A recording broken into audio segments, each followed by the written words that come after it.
Dengan Bapa dan Putra dan Roh Kudus. Amin. Allah Bapa di surga, hari ini kami merayakan pesta persembahan Bunda Maria dan Yosef membawa anaknya Yesus ke bait Allah. Bantu kami untuk selalu mempersembahkan hidup kami, pekerjaan kami, diri kami sendiri setiap waktu dan setiap saat. Semoga kami Kau kuatkan dan Kau teguhkan dalam segala hal yang kami lakukan. Terpujilah nama-Mu kini dan sepanjang masa. Amin. Para saudara, hari ini kita merayakan pesta persembahan penyerahan Yesus ke bait Allah oleh ibunya Yosef dan Maria. Menurut tradisi dan kebiasaan orang Yahudi, anak sulung harus dipersembahkan kepada Tuhan. Anak sulung adalah milik Tuhan dan dipersembahkan kepada Tuhan. Di bait Allah itulah dia bertemu dengan Simeon, seorang saleh yang menanti-nantikan kedatangan Mesias. Demikian juga dengan Hana, yang seorang janda yang mempersembahkan hidupnya kepada Tuhan hanya tinggal di bait Allah. Dan di sana mereka berdua bertemu dengan Yesus kecil yang dipersembahkan. Di sana mereka memberikan kesaksian, memberikan suatu pernyataan bahwa inilah anak Allah yang dinanti-nantikan oleh bangsa Israel. Dan Simeon juga menubuatkan bahwa Maria akan mengalami kesakitan, penderitaan yang luar biasa. Hatinya tertusuk pedang karena anak ini. Saudara, ada dua hal yang mau saya sampaikan kepada Anda dalam renungan ini. Pertama adalah kita harus memiliki sikap batin untuk selalu mempersembahkan segala sesuatu kepada Tuhan. Karena yang mengontrol hidup kita bukanlah diri kita sendiri. Yang mengontrol diri kita bukanlah uang, bukanlah harta, bukanlah orang lain, bukanlah kekuasaan, bukanlah pekerjaan, tapi Tuhan. Dan ini saya kira yang perlu kita renungkan dan kita sadari dan kita hayati dalam hidup kita. Sekali lagi, yang mengontrol hidup kita bukanlah di luar diri kita, kecuali Tuhan sendiri.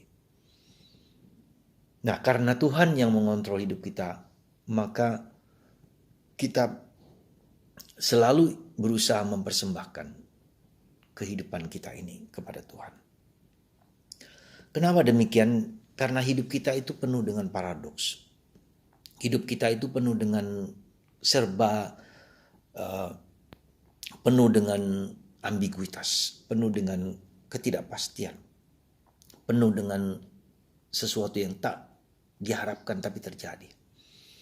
Penuh misteri, katakanlah. Hidup kita itu adalah salib yang tidak pernah kita bisa mengerti bagaimana dan dari mana dan seperti apa. Maka kalau kita ingin menguasai kehidupan itu dengan kontrol kita sendiri, dengan dominasi kita sendiri, maka kita tidak akan merasakan kebahagiaan. Maka salah satu unsur penting di dalam kehidupan kita adalah merangkul paradoks kehidupan, merangkul salib. Karena hidup adalah paradoks, hidup adalah sepertinya bertentangan antara positif dan negatif, meskipun sebetulnya positif negatif bukan bertentangan, bukan berlawanan, tetapi justru saling melengkapi. Tak mungkin ada cahaya ketika tidak ada positif dan negatif. Tak mungkin ada kebaikan, tak mungkin ada kebenaran yang sejati ketika kita tidak berjuang, berusaha, bergulat ya untuk menerima penderitaan, sulitan salib dalam hidup kita. Salib itu adalah tanda bahwa Tuhan sedang menghajar kita, sedang mendidik kita untuk memasuki suatu misteri kehidupan yang bukan lagi kehidupan kita, tapi Tuhan yang mengontrol. Maka mari saya sampaikan bahwa kita belajar setiap hari, setiap malam sebelum tidur, mempersembahkan segala kesulitan, penderitaan, apapun juga.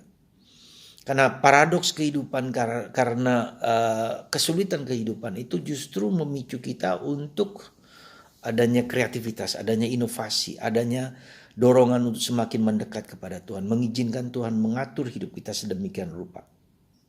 Ketika kita mencoba mengatur dan mengontrol kehidupan, maka seringkali justru terjadi hal-hal yang Tidak diinginkan oleh Tuhan. Tapi ketika kita menyerahkan diri kepada Tuhan, Tuhan sendiri yang mengatur kehidupan kita.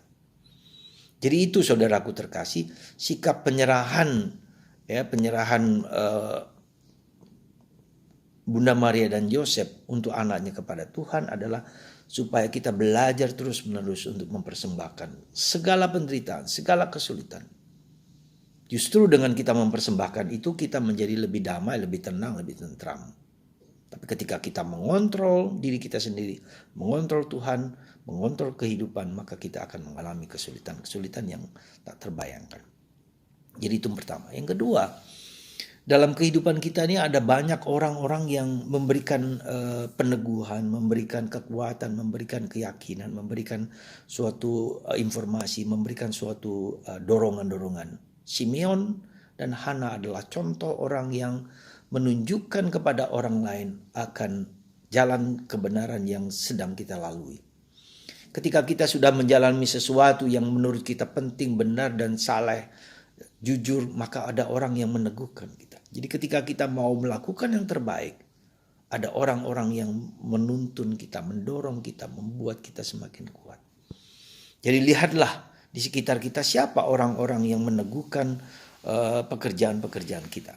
Misalnya contoh, ketika kita setiap hari pergi ke gereja, ketika kita setiap hari untuk melakukan yang baik, ada orang yang meneguhkan kita, jalani terus. Dan ada dukungan-dukungan sehingga orang merasa yakin bahwa apa yang sedang ia lakukan adalah kebenaran dan akan menghasilkan buah. Dan itu sungguh-sungguh penting, perlu bagi kita untuk berhadapan dengan orang-orang yang demikian. Jadi saudaraku terkasih, bahkan mungkin ada peringatan-peringatan seperti Simeon mengingatkan Maria bahwa ia akan hatinya tertusuk pedang karena anak ini. Bunda Maria menderita karena Yesus. Dan itulah juga jalan hidup kita. Ada banyak luka, terluka, dilukai oleh siapapun, bahkan orang yang paling dekat. Entah suami, entah istri, entah anak-anak, siapapun. Tetapi itu adalah jalan bagaimana Tuhan sedang mendidik kita.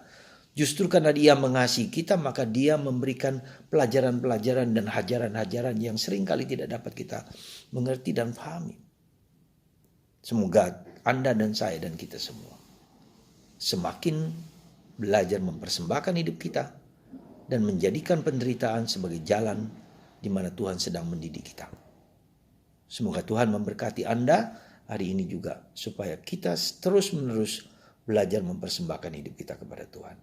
Anda dimanapun diberkati, dilindungi dan dijaga dan dipelihara. Untuk terus belajar menerima salib sebagai cara Tuhan mendidik kita. Jangan takut, berjalanlah menatap Yesus, bersama Yesus dengan Yesus. Dibantu oleh Bunda Maria dan Santo Yosef. Kehidupan kita akan lebih damai, lebih tentram. Karena Tuhan mendampingi kita selalu. Tuhan memberkati Anda semua. Bapa, Putra, dan Roh Kudus. Amin.